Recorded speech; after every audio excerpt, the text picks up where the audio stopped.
Hi, it's Samantha with Lux Bodyworks. Today I wanted to talk to you about a mentor of mine. His name is Dr. Russell Toronto. He was the medical doctor and he was doing sports medicine before sports medicine was even a field of practice for medical providers. And the reason I wanted to do a video about him is because I did a newsletter first. And if you haven't signed up for my newsletters, I really encourage you to do that because I send out a lot of really good information, educational information. My goal is always to try to make you better consumers. To go back to Russ Toronto. I met him in my early 20s. So I first met Russ when I went to see him for a sports injury.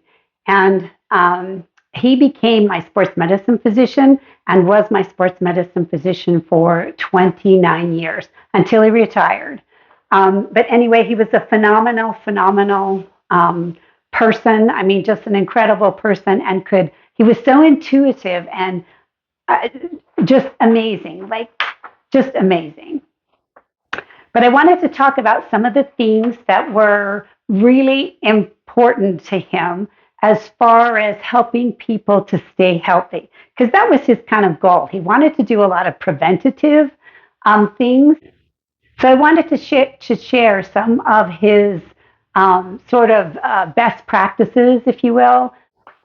So one of his really big rules was the 2-week rule. And that is if you have something that's bugging you, maybe you did something that where your elbow's bugging you or your wrist is bugging you or, whatever it is. And if whatever you're doing to try to help it make better, if it doesn't get better in 2 weeks, then you need to come in and see him. That was kind of a thing.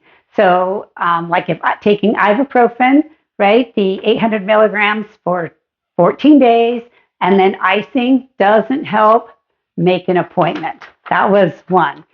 The other one was when it comes to rehabilitation sets, like when he gave you specific exercises to do to help rehab a joint or muscles, then he had a rule about that. And it was 3 times a day, starting with 15 reps, if you could do that, weight or maybe really lightweight. And then you would work your way up to doing, over the course of 2 weeks, work your way up to doing 30 reps for that particular exercise. And what was important is if you followed his protocol, you almost always got better. And it was you had to do the exercises that he gave you, the rehab exercises. You had to do them 3 times a day. And a lot of people will tell you, oh, just do them twice. His was 3 times a day. And you started out with 15 reps if you could do them pain-free range of motion. And you would work your way up to doing 30 repetitions. That was the intention. And if you followed that protocol, you would get better. His third one, which I actually mentioned in the second one, was pain-free range of motion. So if you had to limit an exercise, right, maybe you couldn't go as heavy in shoulder presses or whatever it is, leg extensions, you could still work it and do that exercise if he said it was okay by working in what he called pain-free range of motion. So if you're doing an overhead press, pain-free range of motion means that you do it with minimal pain. Now you might feel a little twinge, right? And that was okay, but you wanted to work where it was pain-free, where it wasn't like a hurt, if that makes sense. Muscle tears was another thing. He talked about when it came to muscle tears, because I went and saw him for a couple that I had, and he talked about how muscles, when they're repairing, right, they kind of create this lattice where, it's making a lattice as it's healing that repair. And as it's latching together, you need to reduce the amount of strain on it. Now, that didn't mean you couldn't totally not use the limb or whatever it was, but you had to limit either the intensity, you had to limit weight you had to limit range of motion. That was the other one too. So because of the lattice that is repairing itself, in that muscle tissue. You had to allow that to happen, and that takes about 2 weeks for that to fully set in before you can kind of start stretching it and using it with some resistance. And so that was another big rule of his, and it was just amazing to me, just by following his direction and his guidance, I got better so much faster than if I'd gone to somebody else.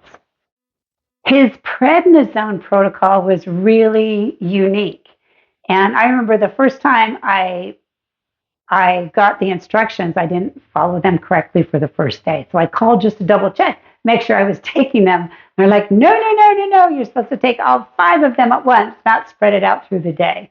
But he started you out with a real high dose and then tapered you off, right, responsibly, so it didn't have a negative impact on your body.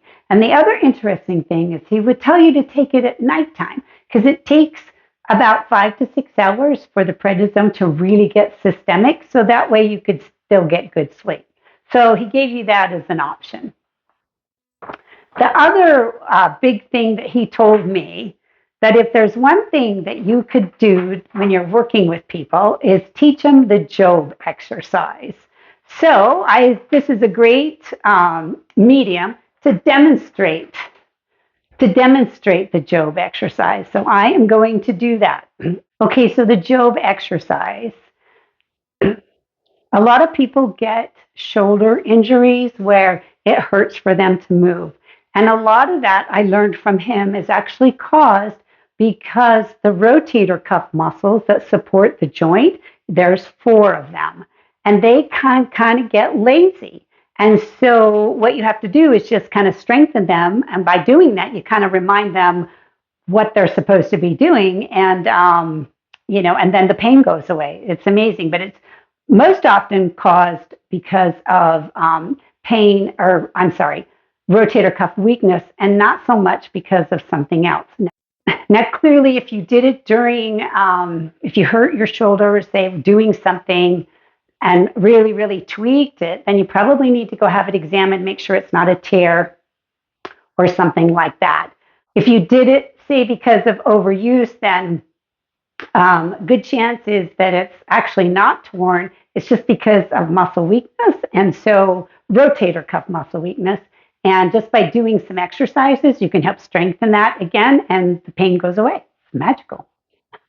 Not really magical, but you know what I mean. So the Job exercise, you want to stand tall with your arm at your side. And actually, I'm going to adjust the camera just a little bit so you can see. Okay, so I have my arm at my side. My thumb is pointed to the inside. I got it curled underneath my fingers, right? And now what you're going to do is you're going to lift it up, and you can see, like, I can't lift it any higher unless I involve my trap muscles. So if just by using your shoulder muscles, it's going to stop right there. What you're going to do here is you're going to bring it forward about 30 degrees. So I'm going to bend over so that you can see the top of my head. I'm bringing it forward so it's 30 degrees from my shoulder, right? And now I'm just going to stand straight. So in this position, you're going to come down and straight out, keeping that 30 degrees going up and down, just like this. And you'll notice my hand does not go higher than my shoulder. Doesn't even go even with it. That's too high because I have to involve my traps to do that. So you just take it down and up, just like this. Now, when I do it with the band, I step the band underneath my foot, I hold the band, and I do this. You don't want to do any more than 5 pounds.